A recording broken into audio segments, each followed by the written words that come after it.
बस 4 सबूत दे दो, केस शुरू होने से पहले खत्म हो जाएगा, ऐसा सुप्रीम कोर्ट खुद कह रहा है जजमेंट के थ्रू। जजमेंट अभी का है 11 अगस्त 2026 का। बहुत पावरफुल गाइडलाइन यहां पे जारी की गई है कि अगर किसी के खिलाफ में भी कोई भी ऐसा केस दर्ज हुआ है जिसको ये लग रहा है कि भाई मेरे खिलाफ ये केस झूठा दर्ज हुआ है, तो ऐसे में बस ये 4 सबूत ले आ भाई, और ये 4 सबूत ले आ, आपका केस शुरू होने से पहले क्या हो जाएगा, खत्म हो जाएगा। पहली चीज यहां पे क्या बता दी कि क्या अभियुक्त द्वारा भरोसा की गई सामग्री, कोई भी एक्यूज जो है जिसके खिलाफ में केस दर्ज हुआ है, क्या उसके पास में कोई ऐसा सबूत है जो कि ठोस सबूत है और जिसके अंदर कोई छेड़खानी नहीं की गई है, और वो अकेला सबूत ये प्रूफ कर रहा है कि भाई मैं निर्दोष हूं, तो बस इतना ही काफी है जी।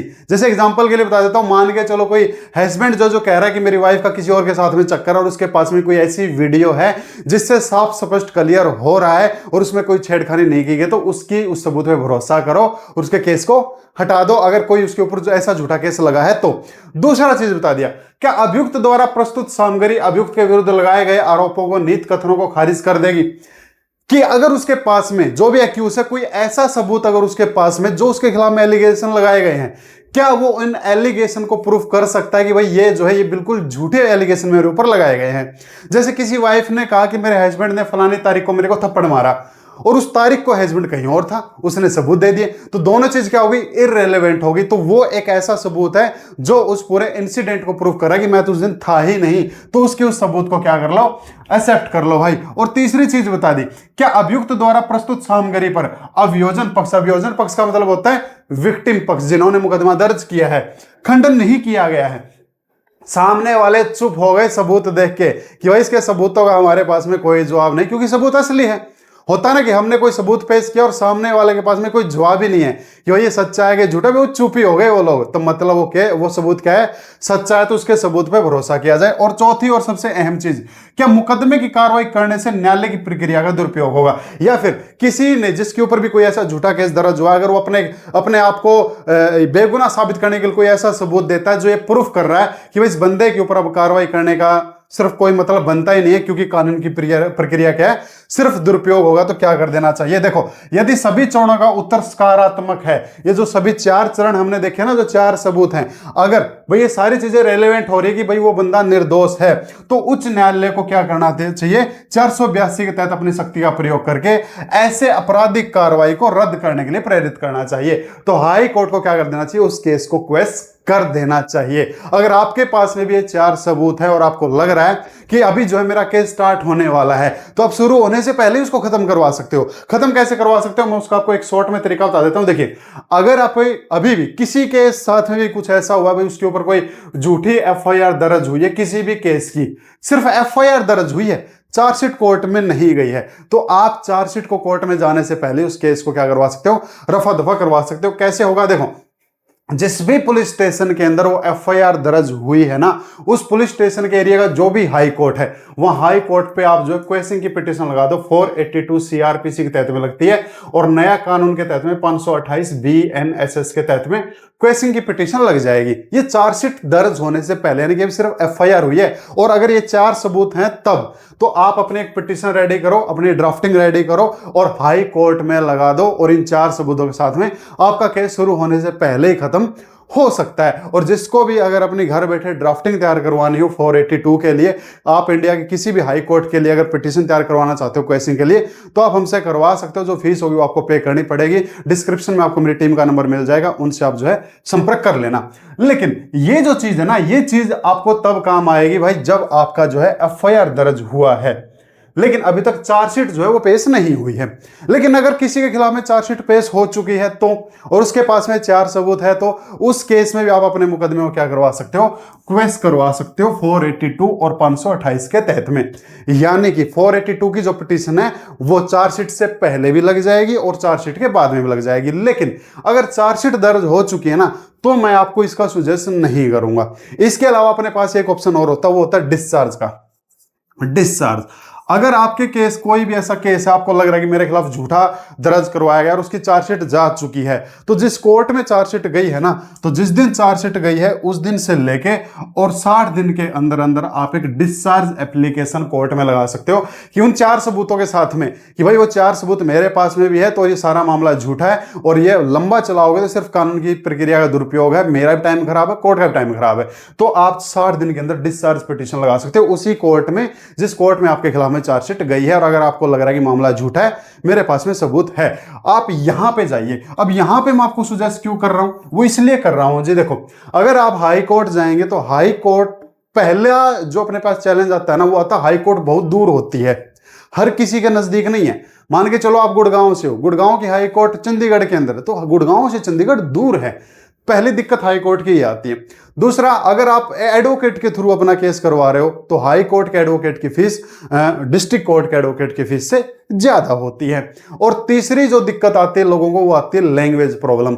जितने भी इंडिया के अंदर हाई कोर्ट है उन सबकी लैंग्वेज इंग्लिश लैंग्वेज है, और काफी सारे लोगों को इंग्लिश लैंग्वेज से अगर प्रॉब्लम है, देखो हो भी सकती है और नहीं भी हो सकती लैंग्वेज वाली बात में, तो हाई कोर्ट में प्रॉपर इंग्लिश लैंग्वेज चलेगी। लेकिन डिस्चार्ज एप्लीकेशन के लिए हम क्या कर सकते हैं, यहां पे अपने लोकल कोर्ट की जो लैंग्वेज है वो हिंदी है तो हिंदी, गुजराती है तो गुजराती, पंजाबी है तो पंजाबी, हम उसमें पिटीशन दे सकते हैं। नॉर्मल एडवोकेट की जो फीस होगी वो आपको, मतलब आप कंपैरिजन आपका हो गया होगा, आई थिंक आप समझ भी गए होंगे। लेकिन दोनों के अपने अपने फायदे हैं भाई, दोनों का आप यूज कर सकते हो। 482 या फिर 528 को आप FIR के बाद यूज कीजिए, लेकिन ये डिस्चार्ज जो यूज होगा वो स्पेशली कब होगा, वो चार्जशीट के बाद में। और चार्जशीट के बाद में कब, जिस दिन चार्जशीट पेश हुई उस दिन से लेके 60 दिन के अंदर अंदर। और अगर आपको डिस्चार्ज की पिटीशन तैयार करवानी है या फिर क्वेश्चन की पिटीशन तैयार करवानी है तो आप मेरी टीम से संपर्क कर लेना, वो आपको जो है सारी जानकारी दे देंगे। तो ऐसे आप क्या कर सकते हो, अपने केस से जल्दी छुटकारा पा सकते हो, केस शुरू होने से पहले उसको रफा दफा करवा सकते हो। थोड़ा सा मैं इस केस के बारे में आपको बता देता हूं कि 11 अगस्त को सुप्रीम कोर्ट ने जो अपने गाइडलाइन दी है, क्यों दी। देखो ये केस है यूपी से संबंधित, इस केस का नाम आप देख लेना, 11 अगस्त 2026 की अभी की भारत का सर्वोच्च न्यायालय सुप्रीम कोर्ट की जजमेंट है। देखो हुआ क्या था, ये एक दहेज केस है, वैसे मैं आपको बता देता हूं ये दहेज केस है, पर हमने इस केस से क्या उठाई है, सिर्फ गाइडलाइन उठाई है कि गाइडलाइन क्या आई है, क्योंकि इस केस में भी लोगों को रफा दफा कर दिया, यानी कि घर भेज दिया, बरी कर दिया, क्योंकि इनके पास में वो 4 सबूत थे जो वहां पे हमने देखे थे। देखो इन दोनों की शादी 2014 में हुई थी, और उसके शादी के बाद फिर क्या कर दिया, घर में गले गले स्टार्ट हो गया, और लड़की ने कहा कि ये लोग मेरे से टाटा सफारी की मांग कर रहे हैं, पूरा परिवार का नाम लिखवा दिया, और लड़की क्या होगी, तंग परेशान होगी, उसको क्रूरता की गई उसके साथ में दहेज को लेके, और 2016 में लड़की ने क्या कर ली, फांसी लगा के आत्महत्या कर ली, सुसाइड कर लिया उसने। यानी कि डोरी डेथ का मैटर बन गया कि लड़की को जो है दहेज के लिए मारा गया है, टाटा सफारी के लिए मारा गया है, ऐसा पूरे परिवार के ऊपर मुकदमा जो है आ गया। लड़का जो है सरकारी नौकरी में था। इसके बाद क्या हुआ भाई, जिस दिन उसकी डेथ हुई थी उसी दिन पंचायतनामा किया गया, और मौके पे तहसीलदार आया, तहसीलदार ने आके क्या किया भाई, घर का, देखो तहसीलदार की उपस्थिति में दरवाजा तोड़कर फिर उसके जो है शव को बाहर निकाला गया, पोस्टमार्टम वगैरह निकाला किया गया। और उसके बाद ये तो थी मेन स्टोरी, मैं पूरा केस आपको नहीं बताऊंगा, पूरा केस जिसको पढ़ना है मैंने केस नंबर दिखा दिया, आप इसको वहां से डाउनलोड कर लेना। देखो ये जो है 4 चरण, ये फिर वही चीज आ गई, लड़के वालों के पास में 4 सबूत थे, और चारों सबूत थे तो उन्होंने क्या किया, 482 में चले गए, हाई कोर्ट में चले गए डायरेक्ट एक क्वेश्चन के लिए। और जैसे ही हाई कोर्ट में गए तो यहां पे देखो क्या जवाब बन गया, उपरोक्त तथ्यों और परिस्थितियों को उपरोल्लिखित कानूनी मिसालों को विशेषण आलोक में इस न्यायालय का मत, इस न्यायालय का मतलब क्या है, ये सुप्रीम कोर्ट की जजमेंट है, निर्धारित 4 चरण कौन से थे भाई, जो मैंने आपको स्टार्टिंग में बताए थे, वर्तमान मामले में पूर्ण होते हैं। देखो 4 चरण वर्तमान मामले में पूर्ण होते हैं, जो 4 कंडीशन बताई ना, 4 सबूत जिसके पास में है, इनके पास में चारों थे तो मामले से क्या हो गया, रेलेवेंट हो गए। तो फिर क्या आ गया, सेवा प्रमाण पत्र को एक दस्तावेज के रूप में विवादित नहीं किया गया है, न ही इसके जारीकर्ता पर प्रश्न उठाया गया है, और न ही इसकी सामग्री विवादित है। उन्होंने जो रिकॉर्ड दिया वो सारा सारा क्या है, बिल्कुल सही पाया गया है। तो ऐसे में फिर कोर्ट ने क्या किया, कोर्ट ने कह दिया वियोजन जारी रखना निरर्थक कानूनी प्रक्रिया होगी। वहां हाई कोर्ट और अब यह न्यायालय अपने कर्तव्य में विफल होने यदि आपराधिक प्रक्रिया केवल इस आधार पर जारी रखने की अनुमति देते हैं कि FIR के मात्र कथनों से एक तकनीकी प्रथम दृष्टा मामला बनता है। अगर हमने इस मामले को क्वेश्चन नहीं किया तो सिर्फ और सिर्फ क्या बनेगा, ये बनेगा कि FIR में जो स्टोरी बना रखी है ना, उस स्टोरी पे केस चल रहा है, लेकिन मामले में दम नहीं है और संपूर्ण नहीं है। वर्तमान मामला आरोपों की अंतर्निहित असंभावना और न्यायालय की प्रक्रिया के दुरुपयोग से संबंधित आता है। तदनुसार अपील स्वीकार की जाती है। अपील स्वीकार का क्या मतलब होता है? जिसने अपील लगाई है उसने जो जो कोर्ट से रिक्वेस्ट की थी, जो जो अपील की थी, कोर्ट ने उन सबको मान लिया है और उच्च न्यायालय द्वारा 482 सीआरपीसी के तहत में जो भी उन्होंने आवेदन दिया था उसको क्या किया जाता है? रद्द किया जाता है। हाई कोर्ट का आदेश को रद्द कर दिया। हाई कोर्ट के आदेश को रद्द क्यों कर दिया? क्योंकि हाई कोर्ट ने इनकी क्वेसिंग को लेने से मना किया था, तभी तो पार्टी सुप्रीम कोर्ट आई है और सुप्रीम कोर्ट ने क्या कर लिया? इसको एक्सेप्ट कर लिया। और फिर देखो, फलाने फलाने थाने के अंदर जो चार्जशीट है, मुख्य न्यायिक मजिस्ट्रेट मेरठ की अदालत में लंबित आपराधिक मामला संख्या फलाना फलाना में सभी परिणामी कार्रवाई जहां तक अपीलकर्ता से संबंधित है रद्द की जाती है। पूरा केस ही क्या कर दिया? क्वेश कर दिया जी। सिर्फ 4 चीजें। अगर आपके ऊपर भी या फिर किसी के ऊपर भी कोई भी ऐसा केस है, आपको लग रहा है कि ये झूठा केस है और उसको साबित करने के लिए आपके पास में बहुत सारे सबूत हैं और ऐसे सबूत हैं जिनको सामने वाली पार्टी चैलेंज भी नहीं कर सकती, यानी कि वो अपने आप में सही सबूत हैं, तो आप उनका सही यूज करो भाई, उनको लेके मत बैठो। अब मैं एक चीज और आपको बता देता हूं इसके अलावा कि आप और क्या क्या कर सकते हैं और जर्नली लोग क्या करते हैं। देखो, यहां तक की जानकारी अच्छी लगी आप इसको लाइक कर लें, शेयर कर लें, सब्सक्राइब आप इसको जरूर कर लें ऐसी कानूनी जानकारी के लिए। देखो होता क्या है, अब मान के चलो कुछ लोगों के पास में सबूत होते हैं, भाई मेरे पास में सारे सबूत हैं। अब मामला आ गया कोर्ट के अंदर। कोर्ट के अंदर जैसे ही केस आया, तारीख आ गई, फिर अगली तारीख आ गई, फिर अगली तारीख आ गई, फिर अगली आ गई, फिर अगली आ गई। एक दिन आ जाएगा एविडेंस की तारीख आ गई, आपने एविडेंस दे दी और ऐसे करते करते 4 से 5 साल बाद फैसला आएगा। तो 4 से 5 साल तक होगा क्या? आप एक बेवजह जो है, जिसके सबूत आपके पास में थे, आप जो है स्टार्टिंग में ही अपना केस जो है अपने से हटवा सकते थे, आपने उसको हटवाने के लिए 4 से 5 साल जो है अपने आप को दिए।